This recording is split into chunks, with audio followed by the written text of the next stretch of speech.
सभी साथी को जय भीम, जय भीम, जय भारत, जय भारत, जय संविधान, जय संविधान। अमर ज्योति भैया 2 मिनट रुक जाइए, हमारी वक्तव्य सुन लीजिएगा तो जाइएगा। आपका सुन लिए, हमारी भी सुनिए।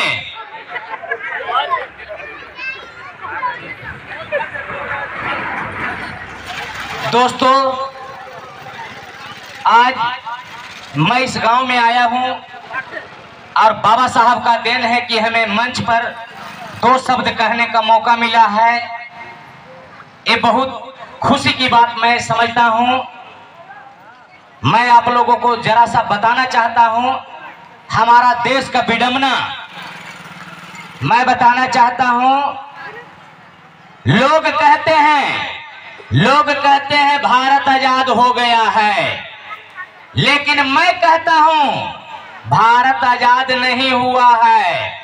आज हम गुलामों के गुलाम बने बैठे हैं। इस बात का हमें दुख है, इस बात का हमें दुख है।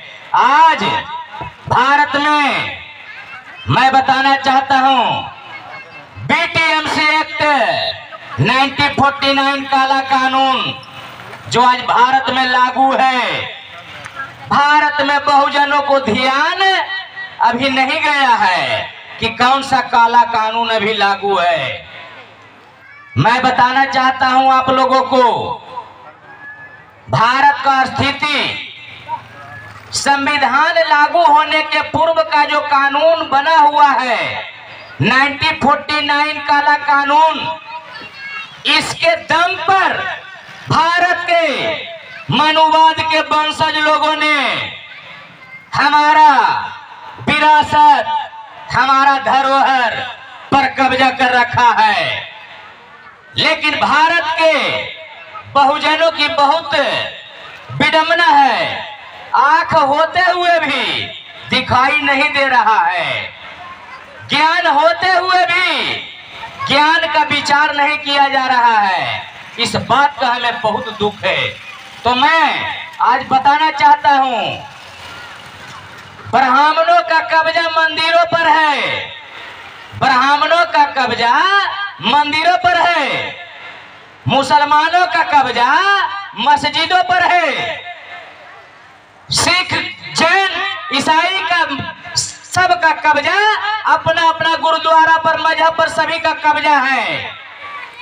तो बताइए, भारत में अशोक चक्रवर्ती, महान सम्राट अशोक की धरती, पाटलिपुत्रा की धरती, बिहार का बौद्ध, हमारा विरासत लूटा जा रहा है। लेकिन बिहार का बौद्ध, भारत का बौद्ध जो कहते हैं एक एक बच्चा बौद्ध है, भारत का कल्चर हमारा बौद्धिस्ट है।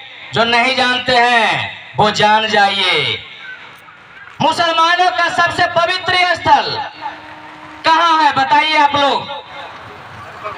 Mecca Medina. मक्का मदीना में जाकर के हिंदू बोलेगा कि इसमें हमारी भागीदारी चाहिए, क्या मियां मुसलमान लोग देगा? तो हमारा बौद्ध धरोहर को जो लूटा जा रहा है, मैं पूछना चाहता हूं बिहार के बहुजन से, भारत के बहुजन से, बिहार सरकार और केंद्र सरकार से, ये हमारा क्वेश्चन है। बाबा साहब ने एक काला कानून को आर्टिकल 13 में लागू कर दिए हैं कि जो पूर्व का कानून है वो शून्य माना जाएगा। 26 जनवरी गणतंत्र दिवस 1950 में जो भारत में संविधान लागू हुआ है, उस समय बाबा साहब हमारे बोले थे जो भी काला कानून है उसे शून्य माना जाएगा। लेकिन हमारा देश का विडंबना है, आज तक वो काला कानून लागू है और पढ़ा लिखा लोग मैंने गोबर भक्त बना है, पत्थर भक्त बना है, मट्टी भक्त बना है, घंटा बजाने में बेदम है, घंटा बजाने से किसी के बेटा बैरिस्टर बनता है। मैं पूछना चाहता हूं, हमारे चक्रवर्ती महान सम्राट अशोक जी ने 84,000 स्तूप बनाए थे, वो आसमान खा गया या जमीन को निगलवा दिया गया मनुवाद के तहत? लेकिन भारत में कोई भी इसका लेखा जोखा लेने वाला नहीं है। एक ब्राह्मण 70,000 पुराना इतिहास जानता है। जिसको दूध का दांत नहीं टूटा है वो 70,000 पुराना इतिहास जानता है। आवाज हमारा देश में पैदा हो गया है और मर भी गया है, लेकिन आज तक पता नहीं है कि हमें हक और अधिकार किन्होंने दिया है। आज तक तो बाबा साहब के लोग नाम नहीं जानता है। मैं पूछता हूँ गांव गांव में जाकर के, बाबा साहब का लोग नाम नहीं जानता है। तो बताइए, हमारा आप लोगों से एगो क्वेश्चन है कि आपका बाप दादा को अगर कोई कब्जा करके रखेगा तो क्या आप जवान हो करके, यंग मैन हो करके लात जूता खाते रहिएगा कि अपना बाप दादा को मुक्त करवाइएगा? जवाब दीजिए आप लोग से मेरा क्वेश्चन है। बुद्ध भगवान को, जो बिहार की धरती से बुद्ध उपज हुआ है, आवाज उसे कहता है विदेशी धर्म है। हमारा चक्रवर्ती महान सम्राट अशोक की धरती है। परम पूजनीय बोधिसत्व ने 14 अक्टूबर 1956 को हमारे बाबा साहब ने बौद्ध धर्म का दीक्षा लिए थे और उन्होंने कहे थे हिंदू धर्म में मैं पैदा ले लिया हूँ, ये हमारे बस की बात नहीं थी, लेकिन मैं हिंदू धर्म में नहीं मरूंगा, ये हमारे बस की बात है। इसीलिए हमारे बाबा साहब ने 14 अक्टूबर 1956 को 10 लाख अनुयायियों के बीच में बौद्ध धर्म का दीक्षा लिए थे। बौद्ध धर्म का वह दीक्षा है, वो सूर्य से भी महान धर्म दीक्षा है। लेकिन यहाँ क्या कहता है, बौद्ध धर्म विदेशी धर्म है। जिसको मैंने ज्ञान नहीं है वो कुछ भी बोल के चला जाता है। हमारे बाप दादा को, हमारे बहन भाई को अंधभक्त बना दिया है, जहर को ही अमृत बना करके पिला दिया है।